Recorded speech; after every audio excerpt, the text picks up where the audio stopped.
Nosotros, los asesinos económicos, hemos sido realmente los responsables de crear este primer imperio global.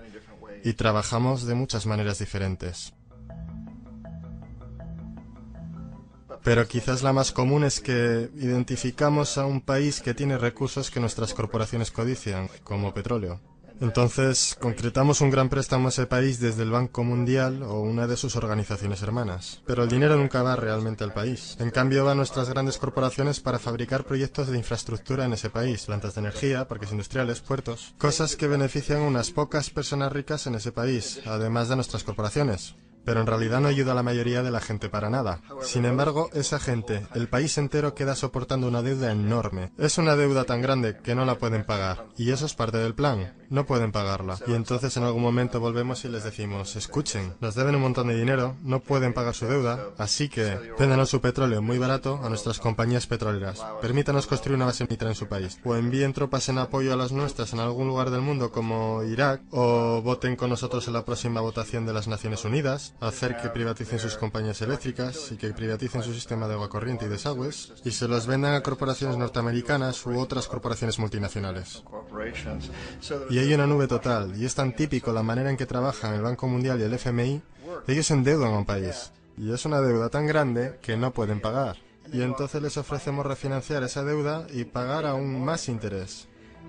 Y tú demandas este quid pro quo, lo que llamas una condicionalidad o buen gobierno, lo que básicamente significa que ellos tienen que vender sus recursos, incluyendo sus servicios sociales, sus compañías públicas, a veces sus sistemas educativos, sus sistemas penales, sus aseguradoras, a corporaciones extranjeras. Y es un doble, triple, cuádruple aniquilamiento.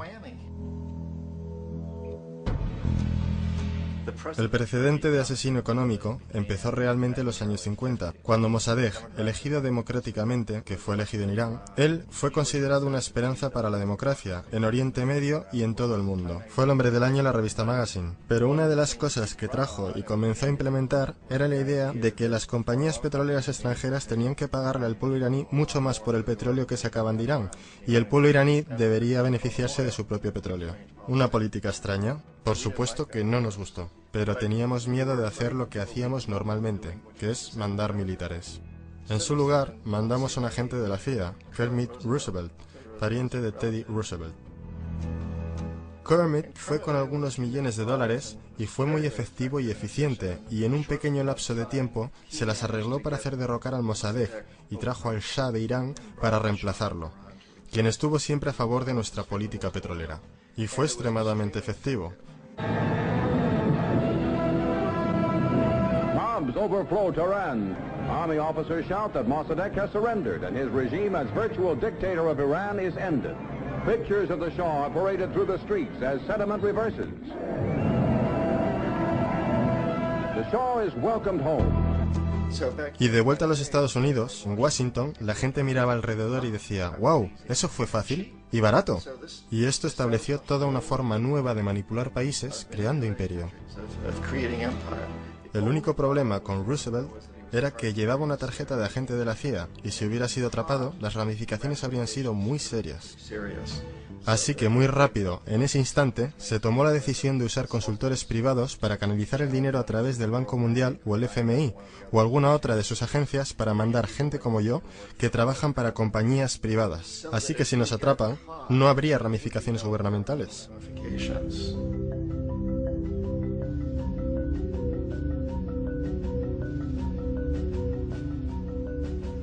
Cuando Arbenz se transformó en el presidente de Guatemala, el país estaba muy sumido bajo los pulgares de la compañía United Fruit y las grandes corporaciones internacionales. Y Arbenz corrió con esta postura que decía, ¿sabes?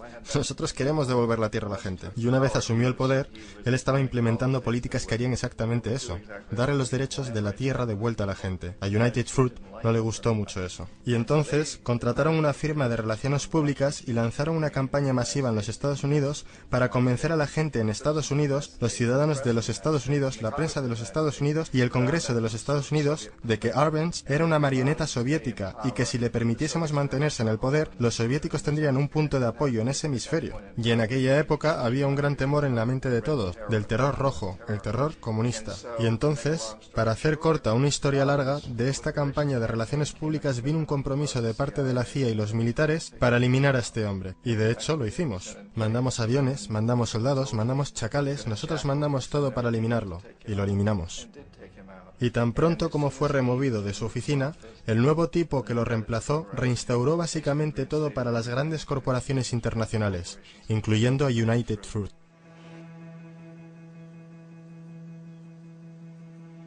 Ecuador, por muchos años fue regido por dictadores proamericanos, a menudo relativamente brutales. Entonces se decidió que habría una verdadera elección democrática. Jaime Roldós se postuló y su principal meta, dijo como presidente, sería asegurar de que los recursos de Ecuador se usarían para ayudar a la gente. Y ganó, de manera aplastante, por más votos de los que nadie ha ganado nunca en Ecuador, y comenzó a implementar estas políticas, para asegurarse de que las ganancias del petróleo fueran a ayudar a la gente. Bueno, a nosotros no nos gustaba esto en los Estados Unidos. Yo fui enviado como uno de varios asesinos económicos para cambiar a Roldós, para corromperlo, para darle la vuelta, para hacerle saber, ya sabes. ¿De acuerdo? Ya sabes. Puedes hacerte muy rico tú y tu familia si juegas nuestro juego. Pero si continúas intentando mantener estas políticas que has prometido, te vas a ir. Él no escuchaba. Fue asesinado. Tan pronto como cayó el avión, todo el área fue acordonada. La única gente a la que se le permitió entrar eran militares de una base americana próxima y algunos militares ecuatorianos. Cuando se lanzó una investigación, 2 de los testigos clave fallecieron en accidentes de tráfico antes que tuvieran la oportunidad de testificar.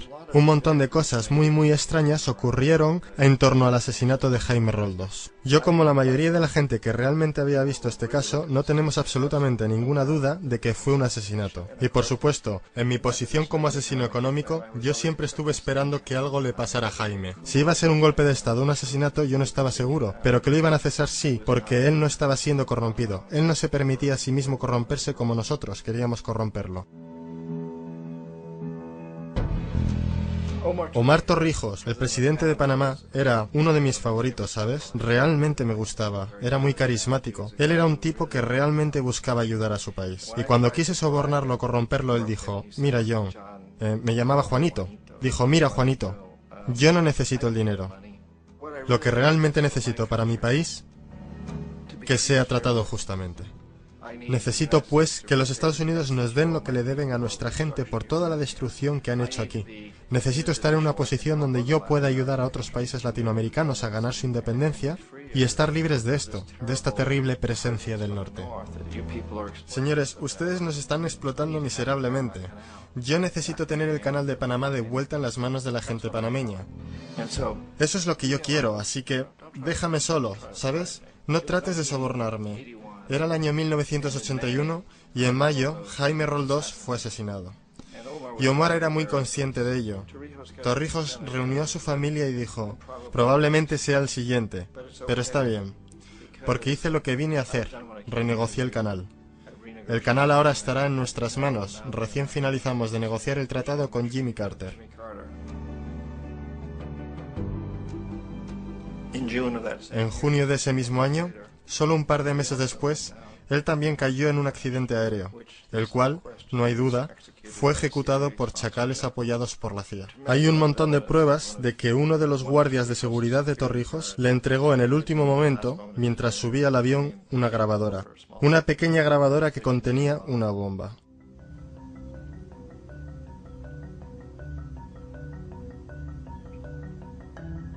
Es interesante para mí cómo este sistema ha continuado de la misma forma por años, salvo que el asesino económico se ha vuelto mejor y mejor. Entonces nos las vimos muy recientemente con lo que pasó en Venezuela.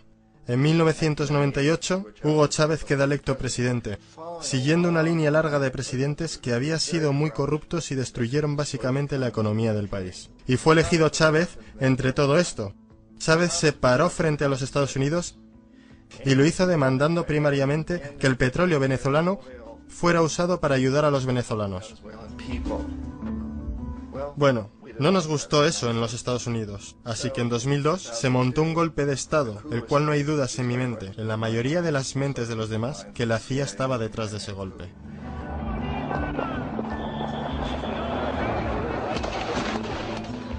La manera en que fue fomentado ese golpe era muy parecido a aquel que Kermit Roosevelt hizo en Irán, de pagarle a la gente para que saliera a las calles, para manifestarse, para protestar, para decir que Chávez era muy impopular.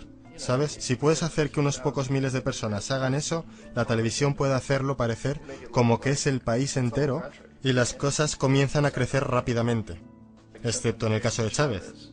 Él fue lo suficientemente inteligente y la gente lo respaldaba tan fuertemente que lo superaron, el cual fue un momento fenómeno en la historia de América Latina.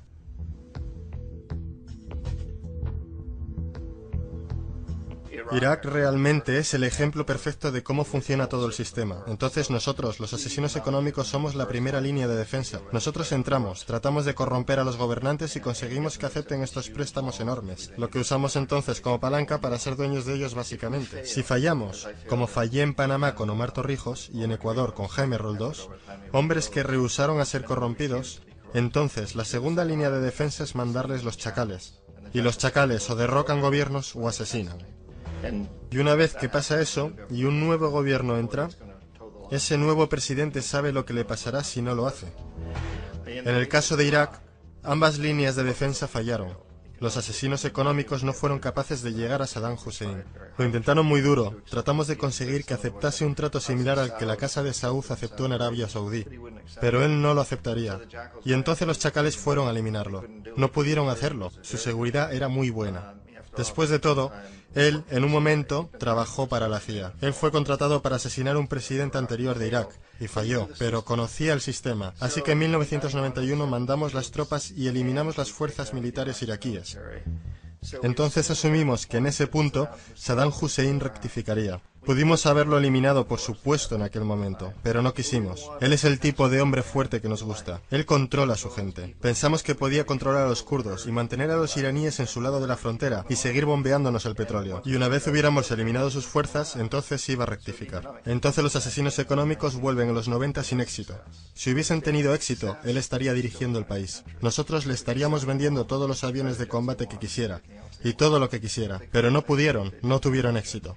Los chacales no pudieron eliminarlo nuevamente, así que enviamos a los militares nuevamente y esta vez sí hicimos el trabajo completo, y lo eliminamos. Y en el proceso nos creamos algunos muy lucrativos tratos de construcción para reconstruir el país que nosotros esencialmente destruimos, el cual es un muy buen trato si eres dueño de compañías de construcción de las grandes. Así que Irak muestra las tres etapas. Los asesinos económicos fallaron ahí, los chacales fallaron ahí, y como medida final, entran los militares. Y de esa manera nosotros realmente hemos creado un imperio, pero lo hemos hecho muy sutilmente. Es clandestino. Todos los imperios del pasado fueron construidos sobre lo militar, y todos sabían que los estaban haciendo. Los británicos sabían que lo estaban haciendo, los franceses, los alemanes, los romanos, los griegos, y estaban orgullosos de ello. Siempre tuvieron una excusa como extender la civilización, extender alguna religión o algo como eso, pero sabían que lo estaban haciendo. Nosotros no. La mayoría de la gente en los Estados Unidos no tiene idea de que estamos viviendo de los beneficios del imperio clandestino, de que hoy hay más esclavitud en el mundo de la que nunca antes hubo.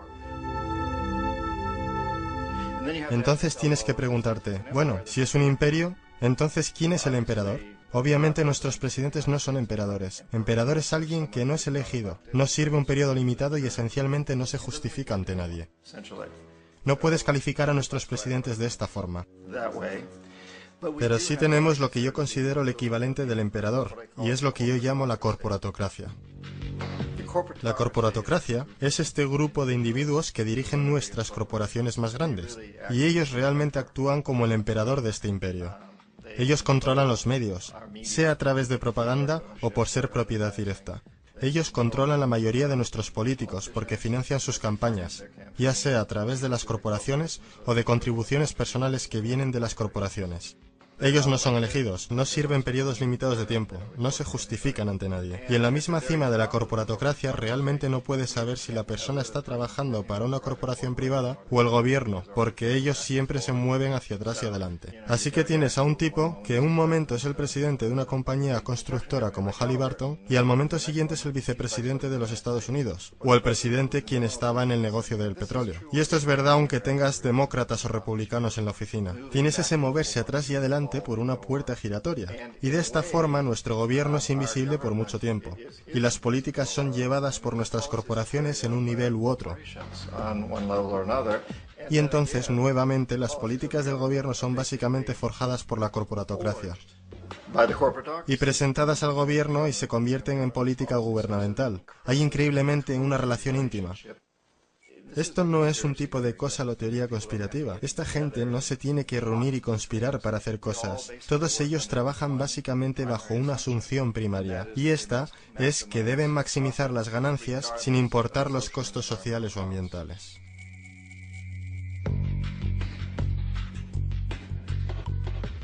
Este proceso de manipulación de la corporatocracia a través del uso de deuda, soborno y derrocamientos políticos se llama globalización. Así como la Reserva Federal mantiene al pueblo americano en una posición de servidumbre contractual a través de la deuda perpetua, la inflación y el interés, el Banco Mundial y el Fondo Monetario Internacional sirven este rol en una escala global.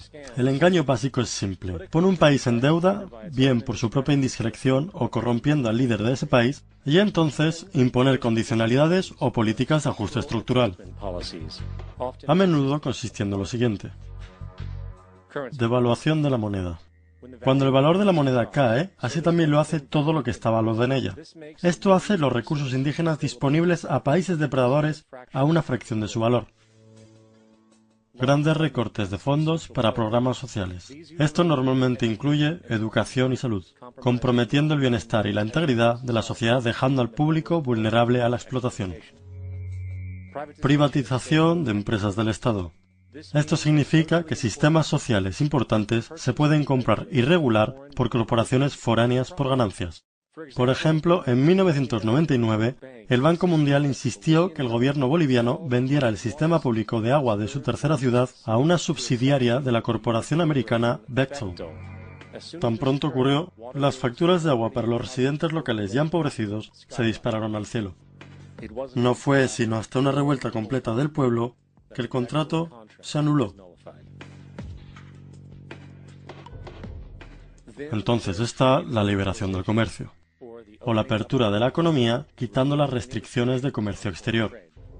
Esto permite un número de manifestaciones económicas abusivas, tales como que las corporaciones transnacionales traigan sus propios productos en masa, vendiendo más barato que la producción indígena y arruinando la economía local. Un ejemplo es Jamaica, que después de aceptar préstamos y condicionalidades del Banco Mundial, perdió sus mercados de cosechas más grandes debido a competencia con importaciones occidentales. Hoy, granjeros incontables están sin trabajo, pues son incapaces de competir con las grandes corporaciones. Otra variación es la creación de numerosas, aparentemente desapercibidas, desreguladas e inhumanas fábricas explotadoras, que toman ventaja de la economía impuesta.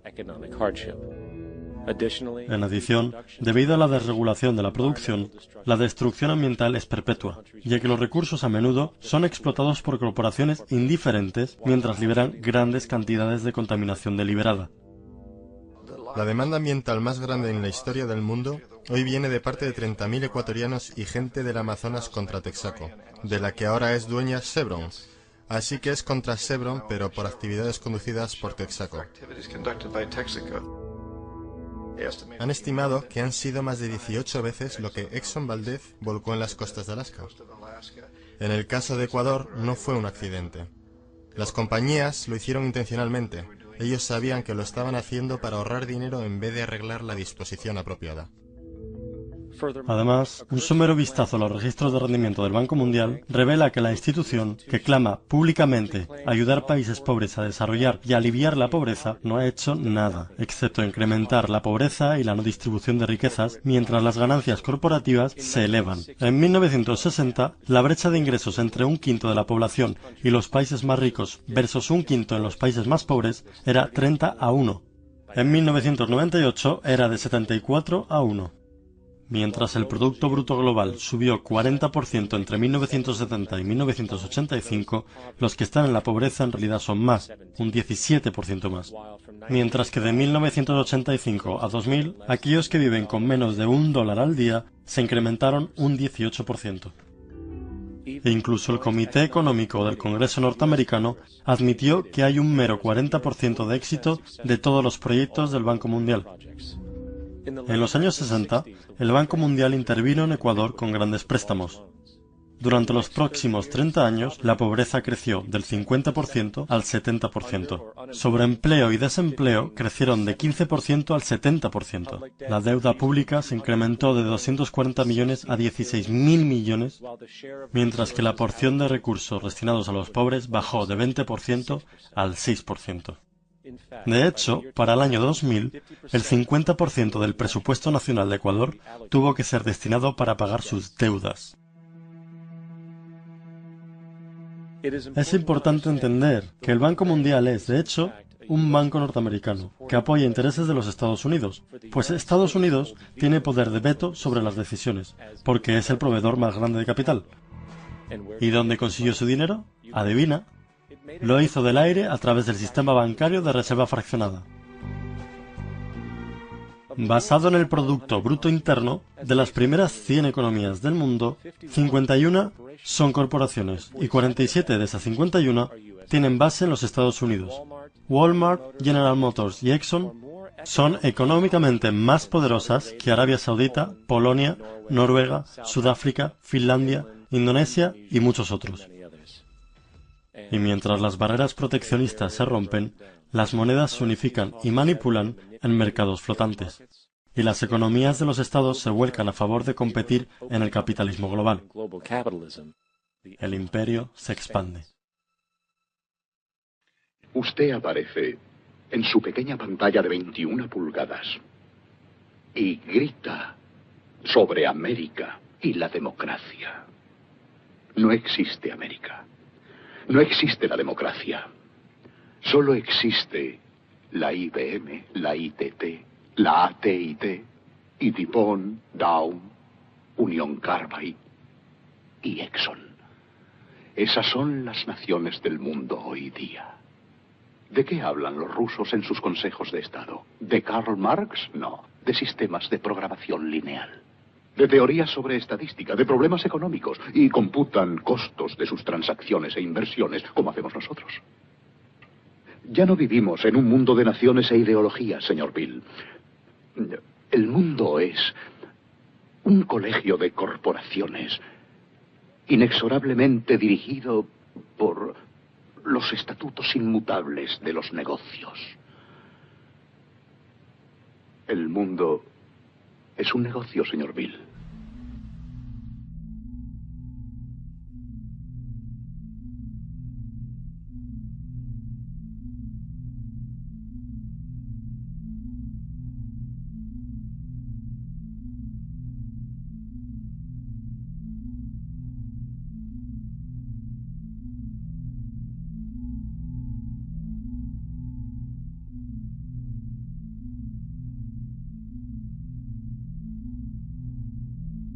El mundo está siendo tomado por la mano poderosa de los negocios, que dominan los recursos naturales de los que necesitamos vivir, mientras controlan el dinero que necesitamos para obtener estos recursos.